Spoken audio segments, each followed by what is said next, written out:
बिस्मिल्लाहिर्रहमानिर्रहीम। बच्चों, short question जो है उनसे मुतल्लक जो है ये दूसरा लेक्चर है। हमने पहले लेक्चर में 5 शॉर्ट क्वेश्चन किए थे चैप्टर 1 के, तो 6 शॉर्ट क्वेश्चन है। The period of simple pendulum is measured by stop watch. एक पेंडुलम है, ये पेंडुलम है, इसका टाइम पीरियड जो है वो आप स्टॉप वॉच से मेजर कर रहे हैं। इसका टाइम पीरियड जो है वो आप किससे मेजर कर रहे हैं? स्टॉप वॉच से जो है वो मेजर कर रहे हैं। तो आपके टाइम पीरियड जो मेजर करेंगे उसका फार्मूला होता है 2πL/g√। ये है क्वेश्चन उसका। तो उसने पूछा क्या है? उसने पूछा ये है कि what type of errors are possible in the time period. इस टाइम पीरियड की कैलकुलेशन में कौन कौन सा एरर आने के चांसेस हैं। तो दो ही तरह के एरर आने के चांसेस हैं। एक तो एरर वो है जो अननोन रीजंस की वजह से, या आपकी पर्सनल जो है वो इनएक्सपीरियंस है या केयरलेसनेस की वजह से आ सकता है। दूसरा एरर वो है जो कि स्टॉप वॉच जो आप इस्तेमाल कर रहे हैं या जितना भी दूसरा ऑपरेटर्स इस्तेमाल कर रहे हैं उनकी गलती की वजह से आ सकता है। तो दो तरह के एरर ही पॉसिबल है। कौन कौन सा एरर आ सकता है? एक तो रैंडम एरर आ सकता है। इस रैंडम एरर को बाज़ औक़ात पर्सनल एरर भी कहते हैं। और दूसरा जो है वो सिस्टमेटिक एरर आ सकता है। सिस्टमेटिक एरर जो है वो आ सकता है। तो ये दो एरर जो है वो कैलकुलेशन ऑफ टाइम पीरियड में आ सकते हैं। एक को हम रैंडम एरर कहते हैं और दूसरे को सिस्टमेटिक एरर कहते हैं। अब रैंडम एरर क्या होता है कि हम कहते हैं कि it is the error in which the same experiment under same conditions give different value each and every time. It's produced due to some unknown reasons. कैसे रिड्यूस करना है? It can be reduced by taking average of many values. बहुत सारी values लेके average ले ले तो बड़ी हद तक रैंडम एरर जो है वो रिड्यूस हो जाता है। और दूसरा है सिस्टमेटिक एरर। अगर स्टॉप वॉच से मुतल्लिक या जितना भी आप इंस्ट्रूमेंट इस्तेमाल कर रहे हैं उनसे मुतल्लिक एरर हो तो this error is called the systematic error. हम कहते हैं कि error produced under some definite rule, it is called the systematic error. It's either due to the zero error of instrument or due to poor collaboration of the instrument or incorrect marking on the instrument. Instrument के ये 3 वजूहात हो सकती हैं। Zero error हो सकता है, poor collaboration हो सकती है, या इनकरेक्ट मार्किंग हो सकती है। कैसे इसको रिड्यूस करेंगे? आप जो है वो इसको स्टैंडर्ड वन से इंस्ट्रूमेंट से कंपेयर करेंगे और करेक्शन फैक्टर जो है वो अप्लाई करेंगे। 7th क्वेश्चन है, does dimensional analysis give any information on constant of proportionality that may appear in the algebraic expression. क्या डायमेंशनल एनालिसिस जो है वो कांस्टेंट ऑफ प्रोपोर्शनैलिटी के मतलब हमें कुछ बताता है जो हम इस्तेमाल करते हैं? तो हमने कहा था जिस दिन हमने लेक्चर किया था डायमेंशन एनालिसिस का, तो उसमें हमने एंड पे बताया था advantages and disadvantages of dimension analysis. तो एक डिसएडवांटेज जो है वो डायमेंशन एनालिसिस का सबसे बड़ा ये बताया था कि डायमेंशन लिखते हुए हम जितने भी कांस्टेंट्स और नंबर्स होते हैं उन सबको इग्नोर कर देते हैं। जब उन सबको हम इग्नोर करते हैं तो हमें फिर कोई पता नहीं चलता डायमेंशन को देख के कि इस फार्मूले में कोई नंबर या कोई कांस्टेंट था या नहीं था, क्योंकि डायमेंशन की मदद से डायमेंशन लिखते हुए तो हमने नंबर्स और कांस्टेंट इग्नोर कर दिए।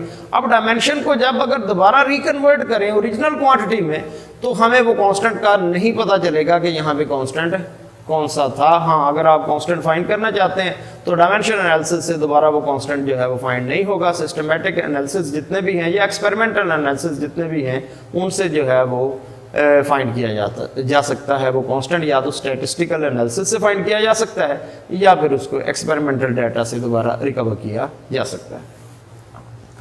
नेक्स्ट क्वेश्चन है जी 8th, right the dimensions of. इनके डायमेंशन लिखें, प्रेशर का और डेंसिटी का।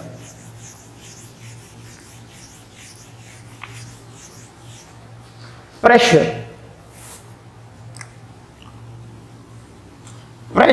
it is force acting per unit area. Force is measured in Newton and area is in meter square. Newton is mL/t-2 and it is L square. नीचे वाले L को ऊपर ले जाएं तो mL-1t-2, एक L से ये L कैंसिल हो जाएगा। तो डायमेंशन आ जाएगा प्रेशर का mL-1t-2। दूसरा उसने कहा था कि डेंसिटी का डायमेंशन लिखें। डेंसिटी का फार्मूला होता है मैस ओवर वॉल्यूम। मैस है किलोग्राम में और वॉल्यूम है क्यूबिक मीटर। मैस किलोग्राम और क्यूबिक मीटर लेंथ है ये, तो ये आ गया mL-3। तो ये दो डायमेंशन आ गए। This is the dimension of pressure and this is of density. Next है जी wavelength lambda of the wave depends on the speed of the wave and frequency. तो यहां पे उसने कुछ डाटा दिया हुआ है, वो डाटा ये है उसका, डाटा में ये बेटा कह रहा है कि जो वेवलेंथ है उसका डायमेंशन है लेंथ वाला, और वेलोसिटी का है LT-1, फ्रीक्वेंसी का है T-1, ये गिवन डाटा है। फिर decide which of following is correct, दो इक्वेशंस दी हुई हैं उसने, इन दो इक्वेशंस को होमोजेनिटी प्रिंसिपल से प्रूव करना है कि ये करेक्ट हैं या करेक्ट नहीं है। होमोजेनिटी प्रिंसिपल क्या था कि हम लेफ्ट हैंड साइड और राइट हैंड साइड का डायमेंशन लेंगे, अगर तो डायमेंशन लेफ्ट हैंड साइड का और राइट हैंड साइड का इक्वल आ जाता है तो हम कहते हैं कि dimensionally this equation is consistent, ये ठीक है। अगर लेफ्ट हैंड साइड और राइट हैंड साइड का डायमेंशन सेम नहीं आता तो डायमेंशनली वो इक्वेशन जो है वो करेक्ट नहीं होते। देखते हैं, तो फर्स्ट वन जो है वो है, उसने कहा कि f is equal to v lambda, ये चेक करें जरा, f is equal to v lambda, ये ठीक है या गलत है। तो हम लेफ्ट हैंड साइड पे आ जाते, लेफ्ट हैंड साइड पे है f और f का डायमेंशन उसने दिया हुआ है वो है T-1, T-1। Right hand side पे आ जाए, राइट हैंड साइड पे है वी लैम्डा, वेलोसिटी जो है वो है LT-1 और लैम्डा जो है वो है L, तो L और L का स्क्वायर T-1।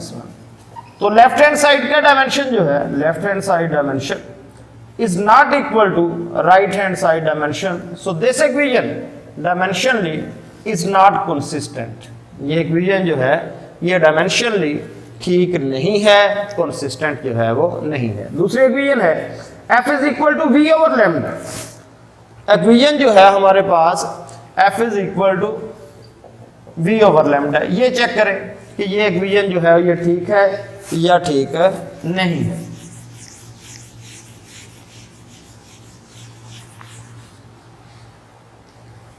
तो ये आ गया जी